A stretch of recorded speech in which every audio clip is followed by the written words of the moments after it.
नमस्कार। आप देख रहे हैं स्टार बिहार न्यूज और मैं हूं रंजीत मिश्रा।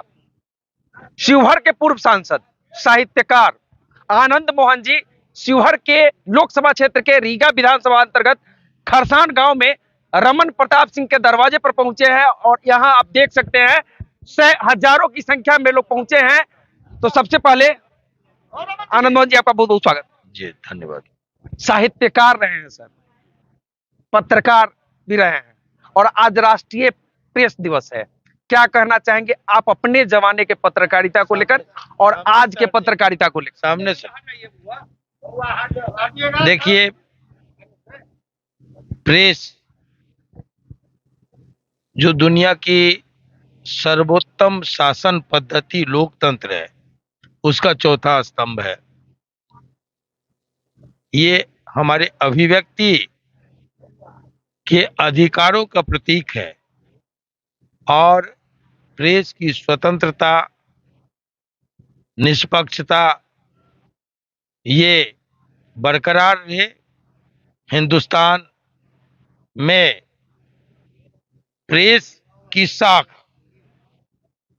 गुलामी के दिनों से हमारे प्रेस की इज्जत रही है, उसकी साख रही है, वो अक्षुण्ण रहे और आप पूरी निर्भीकता से अपने दायित्वों का निर्वहन करें। मेरा आपके प्रति यही शुभकामना है, प्रेस के लिए यही शुभकामना है। और आप सब जानते हैं कि मेरी शुरुआत पत्रकारिता से हुई थी। क्रांतिदूत पत्रिका जो साप्ताहिक पत्रिका थी, उसका मैं संपादक हुआ करता था जेपी आंदोलन के दिनों, इमरजेंसी के दिनों। और जब अभिव्यक्ति की आजादी पर उन दिनों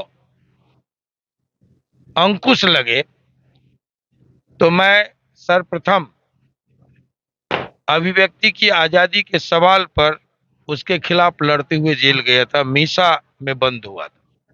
इसलिए हम तो आपके साथ खड़े हैं और हम सदैव आदर करते हैं, इज्जत करते हैं और मेरी शुभकामना है कि आप पूरी निडरता से, निष्पक्षता से अपने कार्यों का निर्वहन करें। धन्यवाद। 16 साल आप जेल में रहे सर, और उस समय का बिहार कहा जाता था जंगल राज, और इस समय के बिहार को लेकर क्या देखेंगे? 16 साल बाद जब जेल से निकले हैं, अब बदलता बिहार कहा जा रहा है, क्या कहें? नहीं, बदलाव तो हुआ है। बदलाव तो नियति है। परिवर्तन जीवन का एक अविभाज्य अंग है और आप सब देख रहे हैं, हम भी देखे थे जब मैं यहाँ सांसद हुआ करता था, क्या स्थिति थी। और आज बदलाव तो हुआ है। ये बदलाव न सिर्फ बिहार में हुआ है, बिहार पूरे देश में हुआ है। लेकिन बिहार जो एक बीमारू प्रांत कहा जाता था, जंगल राज कहा जाता, तो उससे निजात पाया है। बहुत ये हर्ष की बात है, खुशी की बात। पहली बार जब आप शिवहर पहुंचे थे सर, हम लोग बच्चे थे, लगभग 8-10 साल के थे, और विधानसभा का चुनाव आपने लड़ा। चंद्रशेखर के शिष्य आप भी हैं और प्रधानमंत्री चंद्रशेखर के शिष्य रघुनाथ झा भी हुआ करते थे, वे भी शेरे बिहार कहे जाते थे। पहली बार चुनाव लड़े, 27,000 मतों से पराजित हो गए और शिवहर की जनता ने फिर से आपको हाथ में लिया और लोकसभा पहुंचा दिया। क्या कहेंगे उस समय के शिवहर और आज? एक बार नहीं, दो बार पहुंचाया, लेकिन हमारा दुर्भाग्य था कि वो 2 बार कहने के लिए हुआ। एक बार मैं 16 महीने के लिए सांसद रहा शिवहर का, और दूसरी बार मैं 11 महीने के लिए सांसद रहा शिवहर का।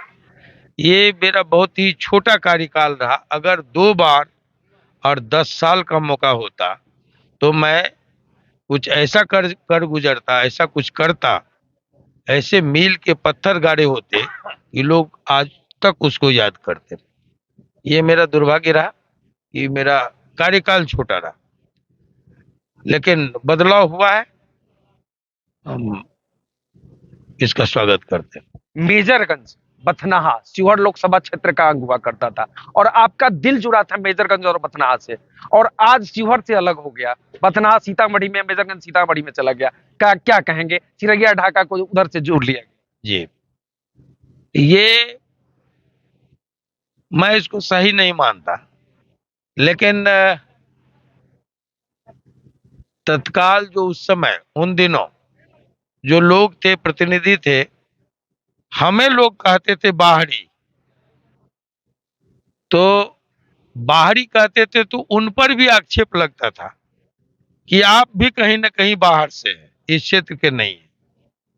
तो लोगों ने अपने स्वार्थ में यहाँ के कुछ पार्ट को काट करके और अपने पार्ट को, जहाँ से वो लोग आते थे, वो आते थे, मैं नाम नहीं लूंगा, ऐसे स्वर्गीय लोग हैं हमारे, उस पर कमेंट करना, उन सीताराम सिंह जी की बात नहीं, मैं किन्हीं का नाम नहीं लूंगा, मैं समझ जाए। पर हाँ, कोई टिप्पणी करना अच्छा नहीं मानता। स्वर्गीय हैं और जो स्वर्गवासी हैं वो सभी आदरणीय हैं, लेकिन इस आक्षेप से बचने के लिए, इस लांछन से बचने के लिए हम तो आनंद मोहन को एक्यूज करते हैं, ये बाहरी है, हम पर भी ये आक्षेप आ रहा है, तो कुछ पार्ट को काट दिया, कुछ पार्ट को जोड़ लिया, लेकिन उनका ऐतिहासिक गलती साबित हुआ जब वो दूसरी बार काट काट छांट के बाद स्वयं हार गए, है ना। सवर्णों की लड़ाई आप लड़ते रहे हैं, और देखिए, मैं आज भी कह रहा हूं कि मेरी लड़ाई कभी सवर्ण और बैकवर्ड को लेकर नहीं हुई, हमारी ट्रेनिंग ये नहीं है। हम आजादी के आंदोलन से आए, जहां आसिफ साहब ने कहा, मेरे दादाजी आजादी के आंदोलन को 3 साल रोक करके, जब गांधी ने कहा कि अछूत और अस्पृश्यता का कलंक लेके हमें आजादी नहीं चाहिए, 3 साल आजादी के आंदोलन को रोक करके अछूतोद्धार में लगाया, गांधी पर बम फेंके गए, तब दादाजी उनके आह्वान पर अपने गांव के मेस्तर डोम से पानी पी करके, सार्वजनिक तौर पर ढोला पीट करके 5,000 लोगों के बीच में पानी पी करके और समाज से बहिष्कृत किए गए। मेरा पूरा परिवार बहिष्कृत किया गया। हमारी ट्रेनिंग वो है। जब हम क ख ग घ राजनीति का सीखे तो जयप्रकाश नारायण हमारे गुरु जी होते थे, बाद के दिनों में चंद्रशेखर जी होते थे जो समाजवादी थे। हमारी हमारी लड़ाई वो नहीं थी, कभी सवर्णों और बैकवर्ड की लड़ाई हम नहीं लड़े। डंके के चोट पर आप इस इतिहास के जड़ में जाइए, लोगों ने गढ़ा, जैसे आप बाहुबली गढ़ दिए हैं, वैसे ये सवर्ण की लड़ाई, हाँ, जब मधेपुरा में अपने ही राज में ये कथित बैकवर्ड फॉरवर्ड की लड़ाई में सवर्णों में ब्राह्मणों पर, भूमिहारों पर हमले हुए, इज्जत अस्मत खेत खलियान पर बात आई, तो मैं मंत्री पद को जिनका मरहूम रघुनाथ झा जी का आप नाम ले रहे हैं ना, उनके साथ साथ एक और नाम था चंद्रशेखर जी के कोटे से, रघुनाथ झा जी और आनंद मोहन, दोनों एक के नाम थे कैबिनेट में, लालू जी के मंत्रिमंडल में। तो रघुनाथ झा जी ने तो ओथ लिया, लेकिन आनंद मोहन मधेपुरा के सवाल पर ओथ नहीं लिया। हम खड़े हो गए, अपनी ही सरकार को हमने आगाह किया, चंद्रशेखर जी को जाकर के बोले, लालू जी से मिलके कहे कि वहां जो कुछ हो रहा है उसको रोकिए, और बाद में हम खड़े हुए और मुझे सवर्ण नेता के रूप में अपनी सहूलियत के अनुसार लोगों ने पेश किया। आज मैं पूछना चाहता हूं